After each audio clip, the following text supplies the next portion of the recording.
शेखर जी, जिस तरह से आपने अपना वेट कम किया है, मुझे लग रहा है आपने कपालभाति, अनुलोम विलोम, चक्रासन, मयूरासन, शीर्षासन सब एक साथ कर डाला। अब शेखर जी, आपसे मेरा निवेदन ये है कि ये कार्यक्रम अब यहीं समाप्त कर दें, वरना एक दिन गायब हो जाओगे आप। मैं शेखर जी से आज मिला सुबह, तो मैंने इससे कहा ये आप क्या कर रहे हो? ये बोले मेंटेन कर रहा हूँ। मैंने कहा मेंटेन आप कर रहे हो? मेंटेन तो हमारे सिद्धू जी कर रहे हैं। जैसे पहले थे वैसे ही अभी है। मैंने शेखर जी से एक बात और पूछी, इनसे मैं बड़ा प्रभावित हुआ। मैंने कहा मुझे भी वजन कम करने का कोई तरीका बताओ। ये बोले वजन कम करने का सबसे आसान तरीका तो एक ही है, अपना मुंह और घर का फ्रिज हमेशा बंद रखो। मैंने कहा इससे भी आसान तरीका बताओ। ये बोले अंडे के छिलके खाओ। इससे क्या होगा? ये बोले इससे तुम्हारा गला छिल जाएगा, 15 दिन तक कुछ भी खाने लायक नहीं रहोगे, 10 किलो वजन तो ऐसे ही कम हो जाएगा। और सबसे पहले तो मैं ये सेट देखकर बड़ा अपसेट हो रहा हूँ। जी सर, मुझे लग रहा है ये कोई मुगल कालीन राज दरबार है। सामने तख्त पर जिले इलाही और सलीम बैठे हैं और मैं अनारकली का रिश्ता लेकर आया हूँ। और ये अकबर के नवरत्न, तानसेन, टोडरमल वगैरह वगैरह। खैर, ये तीसरा लाफ्टर चैंपियन है जो कि बहुत महत्वपूर्ण है, जैसे तीसरा हार्ट अटैक महत्वपूर्ण होता है। अब हमारे डायरेक्टर पंकज जी कहते हैं तीसरा है, नए जोक लाओ, तैयारी करो, नए जोक लाओ। अब कोई उनसे पूछे कहाँ से लाए?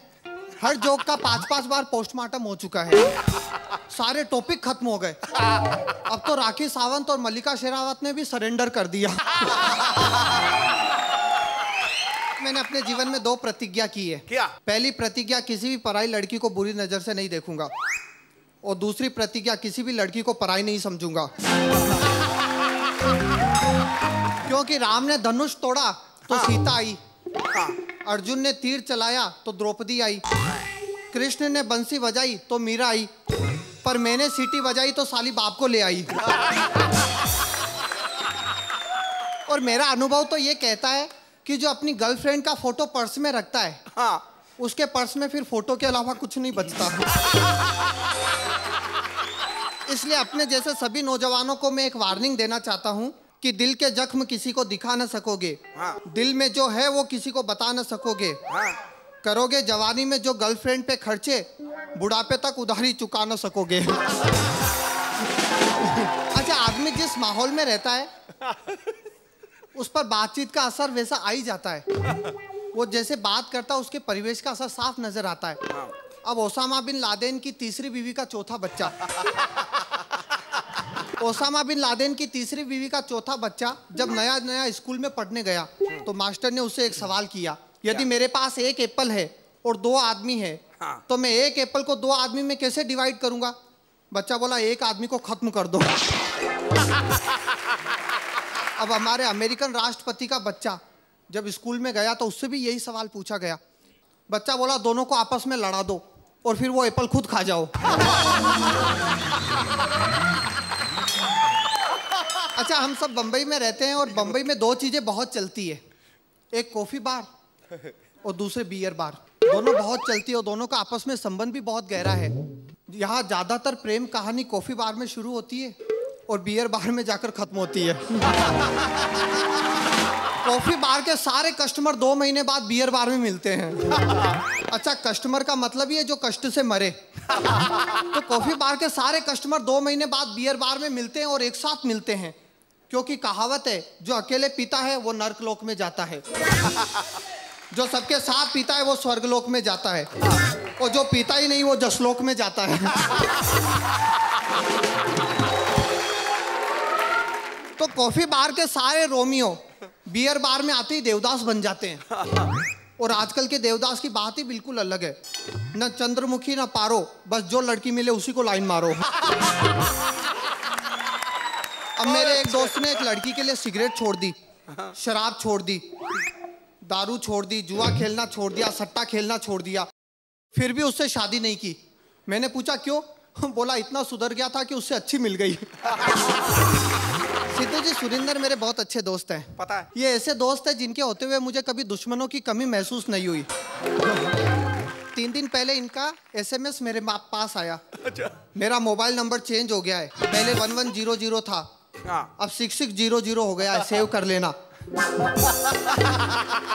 अब आज मुझे मिले तो बोले यार जब से मोबाइल नंबर चेंज किया किसी का फोन ही नहीं आ रहा। एक दिन मैंने फोन किया तो आवाज आई, आप जिस व्यक्ति से संपर्क करना चाहते हैं इस वक्त उसका दिमाग स्विच ऑफ है। एक दिन मुझे घर पर बुलाया, फिर गर्मा गर्म सूप मंगाया। अच्छा। बोले पी। मैंने कहा सूप में मक्खी है। बोले ओए दिल बड़ा रख बड़ा, मक्खी तेरा कितना सूप पी जाएगी। लेकिन सिद्धू जी, शेखर जी, मैं कहता हूं कि ये मेरे बहुत अच्छे और सच्चे दोस्त हैं। और एक अच्छे और सच्चे दोस्त की डेफिनेशन क्या होती है सर? एक अच्छा और सच्चा दोस्त वो है जो आपकी आंखों में पहला आंसू देख लेता है, दूसरा आंसू पकड़ लेता है, तीसरा आंसू रोक लेता है, लेकिन जैसे ही चौथा आंसू आए तुरंत एक थप्पड़ मारता और कहता चल नौटंकी बंद कर। हमारे बिल्लू बकरा को तो भूले नहीं होंगे। जैसे यहाँ पर एक प्रोग्राम चलता है कॉफी विद करण, हमारे पंजाब में प्रोग्राम शुरू हुआ लस्सी विद लक्ष्मण। और उसका पहला गेस्ट पंजाबी फिल्मों का हीरो। हम आपका स्वागत करते हैं लस्सी विद लक्ष्मण में। आपका नाम? बिल्लू बकरा। अच्छा, वेरी गुड। बिल्लू तो आपका नाम हुआ, ये बकरा क्या हुआ? सवाल ही गलत है। बकरा हमारा नाम है, ये पूछो बिल्लू क्या हुआ। अच्छा, ठीक है। आप ये बताइए कि फिर बिल्लू क्या हुआ? ओए ये तो हमारी माँ को भी नहीं पता। बिल्लू बकरा जी, आप वैसे इतनी पंजाबी फिल्में करते हैं, आप कोई इंग्लिश फिल्म क्यों नहीं करते? ओए हम गंदी फिल्में नहीं करते। बिल्लू बकरा जी, अब सारी फिल्में गंदी थोड़ा होती हैं, कितनी अच्छी फिल्में बनती हैं। टाइटैनिक देखो कितनी अच्छी थी। ओए वो तो एन टाइम पे उनका जहाज डूब गया, वरना गंदा काम तो उन्होंने भी करना ही था।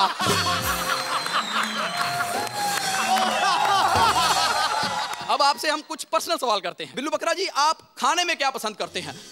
वैसे हम रोटी का लिहाज नहीं करते, हम तो रोटी भी गज्जों में खाते हैं। 30 गज रोटी ले आओ, आधी खाली आधी ओढ़ के सो गए। हमारा तो दादा भी मरा पी के था। क्या पी लिया उन्होंने? ब्यास दरिया में रूह अफजा डाल के पी गए। बिल्लू बकरा जी, आप ये बताइए कि आप क्या पीते हैं? हम घर से निकली शराब। बिल्लू बकरा जी, आप घर में शराब निकाल लेते हो? शराब हम घर से बाप निकाल देते हैं। वो तो ठीक है बिल्लू बकरा जी, लेकिन ये बताइए कि जब आप फिल्मों में विलन को बहुत मारते हैं, मान लीजिए कि आपकी रियल लाइफ में आपकी बहन को जग्गा डाकू, ओए जग्गा डाकू हमारी बहन को नहीं उठा सकता, वो तो पूरे 125 किलो है।